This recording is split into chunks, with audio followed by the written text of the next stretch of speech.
So I wanted to show you how to roll your quads, and also especially for your lateral quads, the outside edge of the quads, up into the TFL muscles. Is use a roller, and you'll lay right on the front of the hip bone. Let your body weight sink into the floor, like really settle into gravity. When that starts to release nicely, you can leaning weight into my right hip now. And so your arms have to support you here. You can also use additional support like under your chest so your arms don't have to work as hard, like blankets. So we'll hang out there as long as it feels good. And you can always do the other side, so bending the other knee.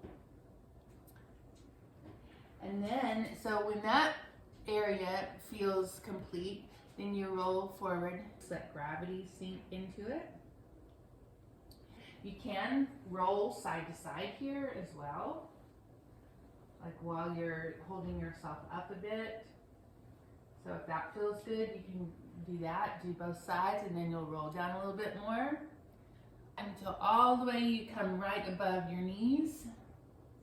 So here, like, I definitely want to put support under my hips here, and that can be extremely helpful for people with hip pain. So if you have knee pain on the outside edges, that can be extremely helpful as well.